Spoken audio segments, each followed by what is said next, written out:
오늘은 깨어진 마음, 주님 안에서 다시 이어지다라는 제목으로 함께 말씀의 은혜를 나눠보도록 하겠습니다. 성도님들 요즘 고민거리가 좀 있으십니까?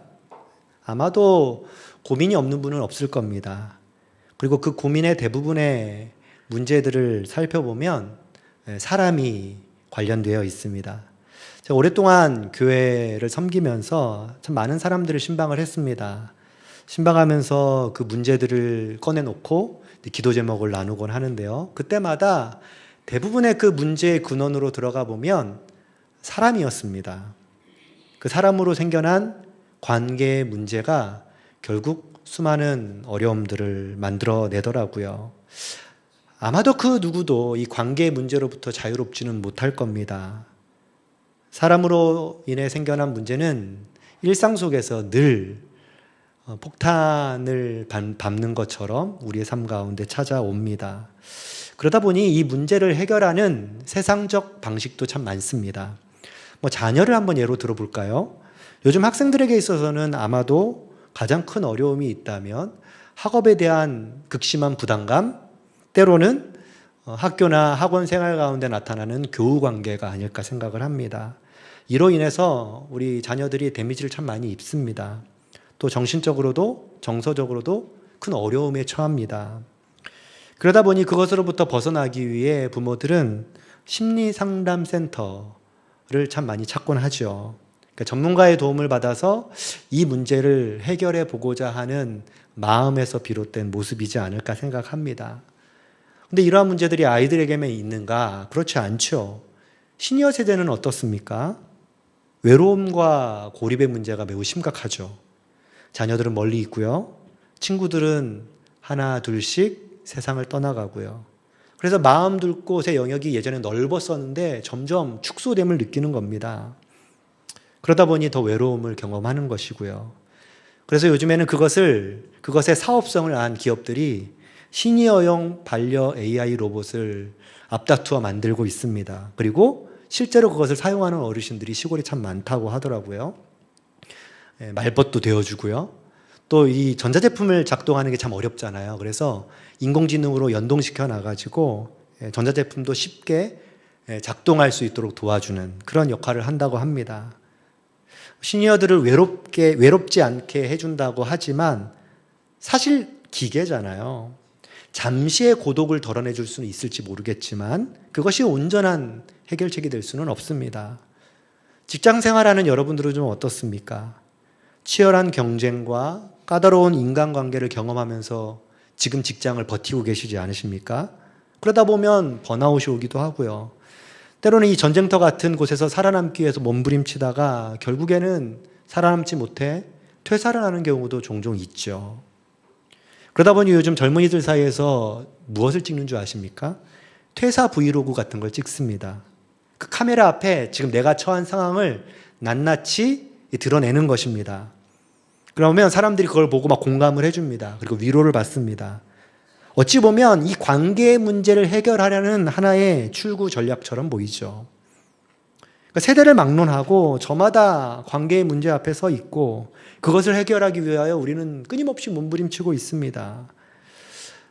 여기서 우리는 이런 질문을 던질 수밖에 없죠. 왜 이런 일들이 끊임없이 우리의 삶 가운데 일어나는가? 왜 점점 우리의 마음은 깨어지고 회복이 필요한 상황으로 나아가는가? 이것에 대해서 아주 오래전부터 사실 학자들은 고민해 왔습니다. 그리고 오스트리아 출신 철학자 마르틴 부버가 무려 100년 전에 1923년 쓴 나와 너라는 책에서 우리에게 아주 중요한 통찰을 주고 있습니다. 이 책에 보면 인간관계를 두 가지 모습으로 설명을 합니다. 하나는 나와 그것의 관계, 또 하나는 나와 너의 관계로 인간관계를 구분할 수 있다는 겁니다. 그러니까 나와 그것의 관계가 어떤 것이냐면 상대를 도구처럼 여긴다는 것입니다. 그래서 필요할 때만 쓰고 필요하지 않으면 과감히 관계를 끊어내는 것, 그것이 나와 그것의 관계라고 설명을 했어요. 그러다 보니 사람을 어떻게 대할까요? 효율성으로 대합니다. 나한테 이익이 되는지를 살펴봅니다. 계산을 하게 됩니다. 어찌 보면 우리가 살아가는 현대사회의 모습과 참 많이 닮아 있지 않습니까? 나에게 가치가 있으면 관계를 맺고 그렇지 않으면 철저히 외면하는 이 시대를 반영하는 모습이라고 할 수 있습니다. 근데 이걸 100년 전에 얘기했다는 거죠. 하지만 그와 반대의 인간관계에도 존재한다는 겁니다. 그것이 나와 너의 관계입니다. 상대방에 대한 인격을 무시하지 않고 온전히 대한다는 것이죠. 그리고 그 존재 자체를 존중한다는 것입니다. 그러니까 인격과 인격이 서로 마주하면서 역동적으로 살아가는 그 공동체가 바로 나와 너의 관계라는 것이죠. 그리고 이것을 우리의 삶에서 구현해내야 한다라는 것이 이 책의 내용입니다. 그런데 오늘날 관계 문제들을 살펴보십시오. 자꾸만 관계가 틀어지고 깨어지는, 심화되는 이유가 무엇인가요? 나와 그것의 관계가 되어가고 있기 때문입니다. 아이를 한 사람으로 존중하기보다 좋은 성적을 받아야 하는 그것으로 여기기 때문이죠. 성공해서 좋은 대학교에 가고 좋은 직장에 취직해야 하는 그것으로 보기 때문이죠. 그러니 부모와 자녀 사이의 관계가 틀어지고 깨어지는 것입니다. 어르신들도 마찬가지입니다. 너무나도 존귀한 분들이죠. 하지만 살아있는 인격으로 존중하기보다 사회적으로 봤을 땐 효율성이 떨어지는 그것으로 보는 것입니다. 생산성을 해내지 못하는 그것으로 보는 것이죠. 그러니 시니어 세대들이 점점 더 고립되어 가는 것입니다. 직장 동료를 바라볼 때도 마찬가지입니다. 함께 사명을 이루는 동역자로 보기보다 경쟁의 대상인 그것으로 보는 겁니다. 그러니 피곤하고 지친 전쟁터 같은 곳이 직장이 되는 것이겠죠.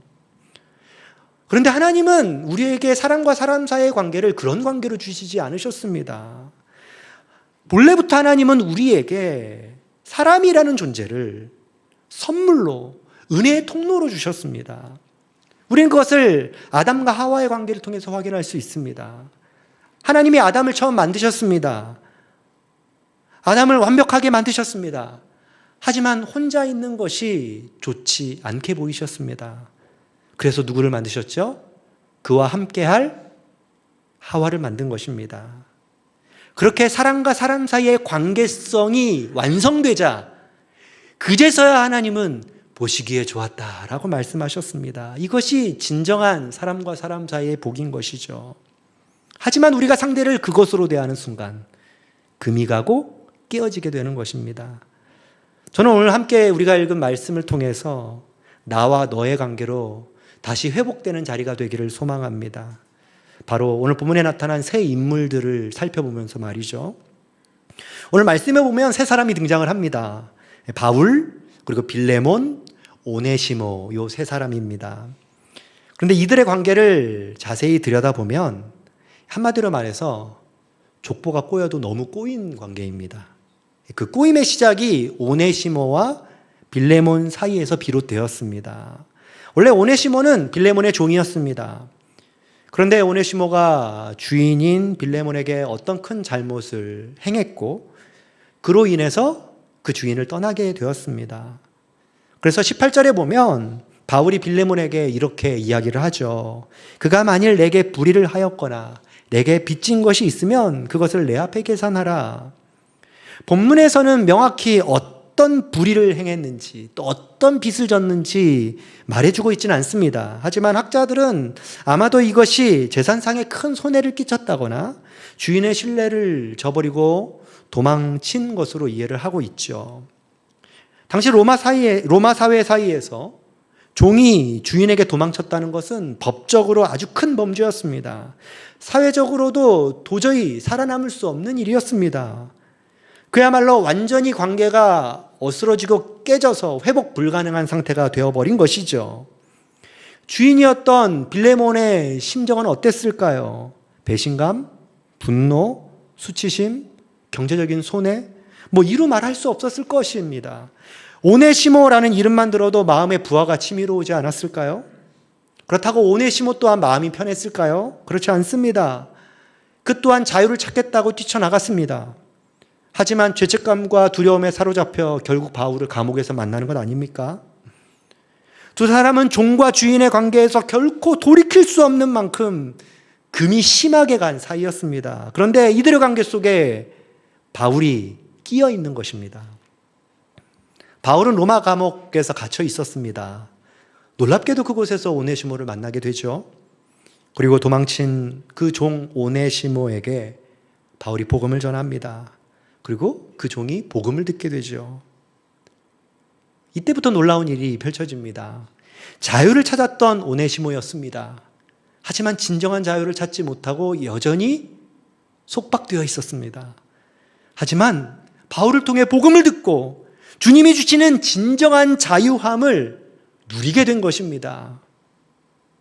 하지만 여전히 오네시모가 풀어야 할 숙제가 하나 있죠. 과거 자신이 행했던 그 잘못 말이죠. 그거에 대한 거리낌은 끊임없이 자신을 뒤따라오고 있었습니다. 아무리 복음을 듣고 주님을 따르는 삶을 산다 할지라도 나의 잘못에 대한 깊은 후회가 남는다면 그것은 해결해야 할 문제입니다. 에베소서 4장 26절 말씀에도 이런 말씀이 있잖아요. 분을 내어도 죄를 짓지 말며 해가 지도록 분을 품지 말고. 오랫동안 담아두면 안 되는 것이죠. 해결해야 하는 것입니다. 그런데 주님께서는 그것을 해결해 주시는 것이죠. 그러한 마음을 주님은 아셨습니다. 그래서 바울을 통하여 그 깊이 있던 그 죄의 문제를 끄집어내 해결해 가고 계신 것입니다. 바울은 오네시모를 단지 도망자나 범죄자 신분으로 보지 않았습니다. 주인의 재산을 내 해를 끼친 그런 악질적인 하인으로도 보지 않았습니다.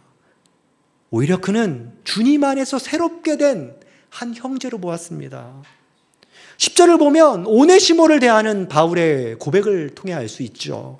뭐라고 고백하죠? 갇힌 중에서 낳은 아들 오네시모를 위하여 내가 간구하노라. 여기서 어떤 표현을 쓰고 있습니까? 아들이라는 표현을 쓰고 있습니다. 감옥 안에서도 오네시모를 아들 같다고 표현할 정도로 그를 깊이 품었습니다. 바울에게 있어서 영적인 아들이 된 것입니다. 아버지로서 아들의 문제를 가만히 두고 볼 수는 없는 것이죠. 그때부터 바울은 고민이 시작되는 겁니다. 왜냐하면 오네시모가 과거에 했던 그 사건이 있기 때문이죠. 사실 바울은 빌레몬과 잘 아는 사이였습니다.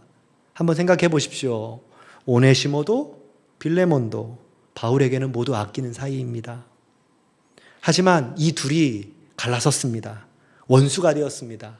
마치 원수가 외나무 다리 사이에서 만난 것처럼 도저히 화해할 수 없는 그런 관계가 되었습니다. 바울은 그 중간에서 화해를 시키는 중재자의 역할을 하는 것이죠. 오네시모를 곁에 두자니 빌레몬과의 관계가 풀리지가 않습니다. 그렇다고 무조건 빌레몬에게 돌려보내자니 오네시모의 두려움이 너무 큽니다. 그래서 바울은 빌레몬을 향해 편지를 쓰고 있는 겁니다. 그리고 오네시모를 통하여 그 편지를 전달하고 있는 것이죠. 이것이 오늘 우리가 함께 읽은 본문의 전체 내용입니다.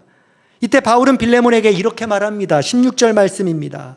이후로는 종과 같이 대하지 아니하고 종 이상으로 곧 사랑받는 형제로 둘 자라. 내게 특별히 그러하거든 하물며 육신과 주 안에서 상관된 내게랴. 바울이 뭐라고 빌레몬에게 권면하죠? 더 이상 오네시모를 종으로 대하지 않았으면 좋겠다는 겁니다. 주 안에서 사랑하는 형제로 받아주라 라고 요청을 하고 있는 것입니다. 로마 법적으로는 오네시모는 종입니다. 종의 역할을 감당해야 합니다. 하지만 복음 안에는 형제가 될 수 있다라고 말하는 것입니다. 바울은 단순한 중재자의 역할이 아니라 깨어진 관계를 복음으로 완전히 새롭게 이어주는 화해의 다리의 역할을 하는 것입니다. 이 세 사람의 관계가 너무나도 꼬여 있었죠. 주인과 종의 관계, 도망자와 배신자의 관계, 또 이 로마라는 그 법의 테두리 안에서 사회가 바라보는 인식의 관계. 하지만 둘 다 복음으로 변화된 관계. 이렇게 복잡하게 얽힌 관계를 사람은 해결할 수 없습니다. 이 땅에서 그 어떤 능력 있는 사람도 이 관계를 풀어낼 수 없습니다.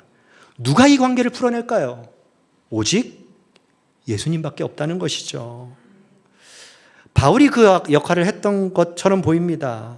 하지만 바울이 중요한 역할을 한 것은 맞지만 바울이 한 것이 아니라 바울과 함께한 주님이 하신 것입니다. 그것을 바울은 끊임없이 강조하고 또 강조하는 것이죠.